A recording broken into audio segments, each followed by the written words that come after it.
Assalamualaikum warahmatullahi wabarakatuh. Perkenalkan, saya Syafina Mi'raj Iskandar dari TI 4204. Saya akan menjelaskan mengenai soal nomor 1 ujian akhir semester Statistika Industri semester genap 2019-2020. Nomor 1. Sampel acak perusahaan yang bergerak dalam utilitas listrik, jasa keuangan, dan pengolahan makanan memberikan informasi berikut mengenai keuntungan tahunan per karyawan dalam ribuan dolar seperti yang disajikan pada tabel 1 di bawah ini. Berikut tabelnya. Haruskah kita menolak atau tidak menolak klaim bahwa tidak ada perbedaan yang nyata dalam populasi untuk keuntungan tahunan per karyawan di masing-masing dari ketiga jenis perusahaan? Gunakan tingkat signifikansi 5% dengan asumsi bahwa keuntungan tahunan per karyawan akan berdistribusi normal dengan varians yang homogen. Pada soal seperti ini, kita akan melakukan pengujian. Karenanya, dalam pengujian ada beberapa hal yang harus ditentukan dulu. Yang pertama H0, yang kedua H1, yang ketiga statistik uji, yang keempat daerah kritis, dan yang kelima adalah kesimpulan. Yang pertama kita menentukan H0 atau hipotesis awal. Pada kasus ini, hipotesis awalnya ialah tidak ada perbedaan yang nyata dalam populasi keuntungan tahunan karyawan, alias mu1 sama dengan mu2 sama dengan mu3.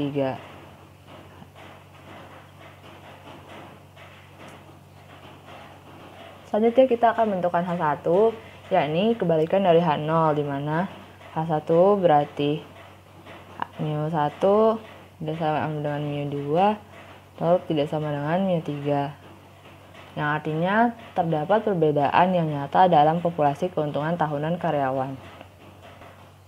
Selanjutnya kita akan menentukan statistik uji.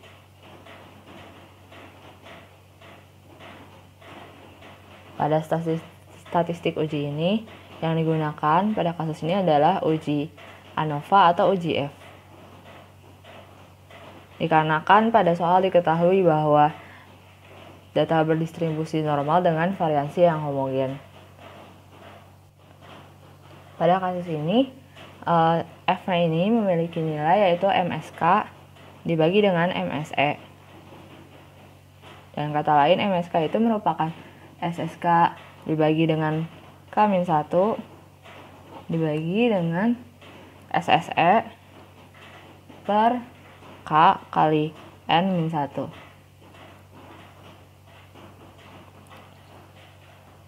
Selanjutnya untuk menghitung SSK, kita dapat menghitung dengan dekomposisi SST, SSK, SSE.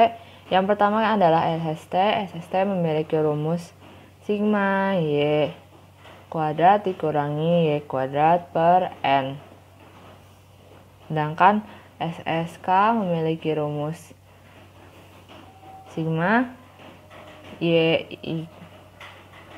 kuadrat per N dikurangi YN kuadrat dibagi dengan N. Sedangkan untuk SSE merupakan SST dikurangi SSK.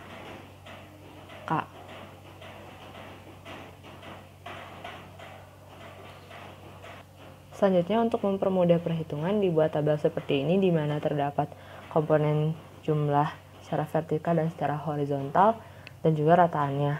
Kemudian kita hitung SST seperti rumus, berarti 49,1 dikuadratin, 55,6 dikuadratin, semuanya dikuadratin, dijumlahkan, terus dikurangi dengan totalnya yang paling akhir ini 518,2 dikuadratkan dibagi 15, yang hasilnya sama dengan 1925,557.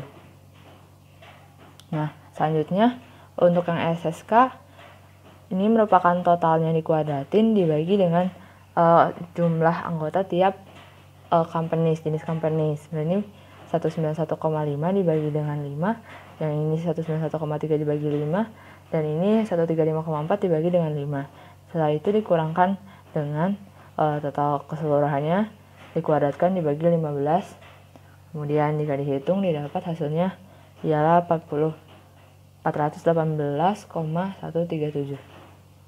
Nah, kemudian SSE merupakan pengurangan dari SST dikurangi SSK, maka 1925 dikurangi 0,557 dikurangi 418,137, hasilnya sama dengan 1507,42.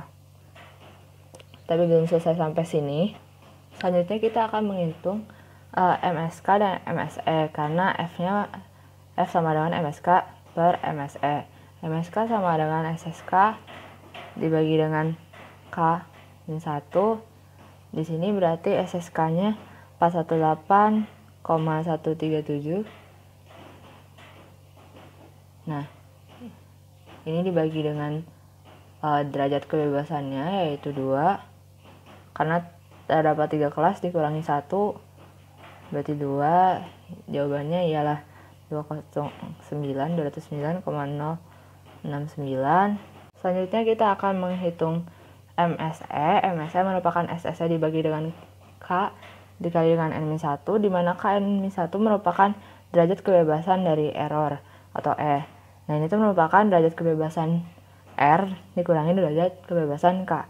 Derajat kebebasan K adalah ini 2, dan rumus dari derajat kebebasan R ini adalah 3 atau K dikalikan dengan N, yaitu 5, N jumlah setiap anggota di tiap company-nya, dikurangi 1.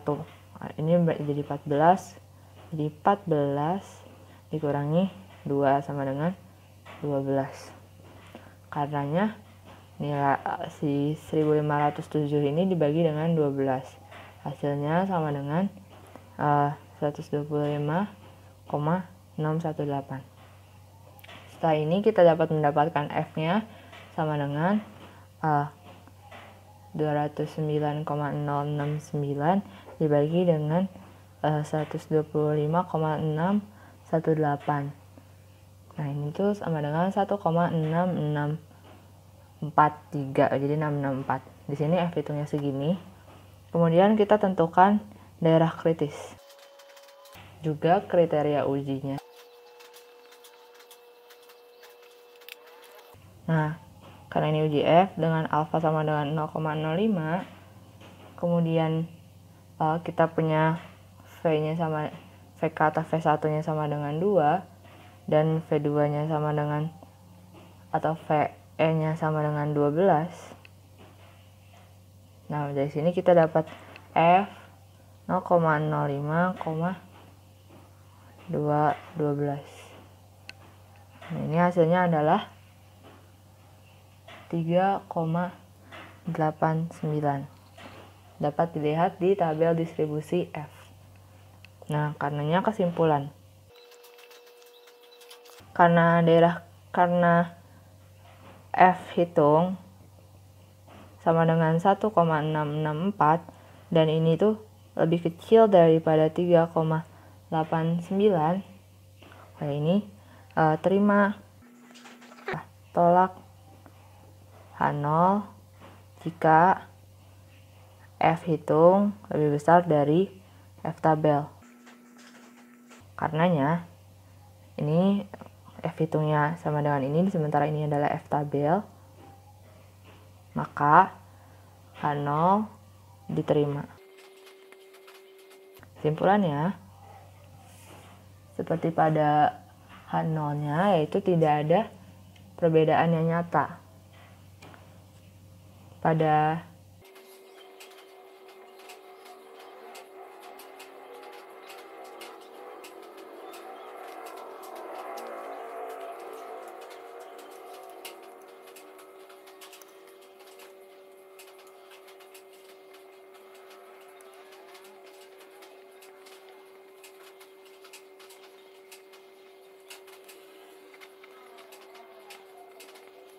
Nah, karenanya kesimpulannya, karena F hitung sama dengan 1,664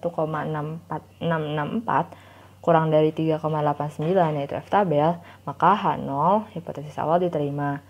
Artinya pada taraf nyata 5%, tidak ada perbedaan yang nyata dalam populasi keuntungan tahunan per karyawan di masing-masing dari ketiga perusahaan. Dan kata lain dari soalnya, ditanyakan, haruskah kita menolak atau tidak menolak klaim bahwa tidak ada perbedaan? Klaimnya tidak ada perbedaan, maka kita tidak menolak klaim tersebut. Sekian dari saya. Wassalamualaikum warahmatullahi wabarakatuh.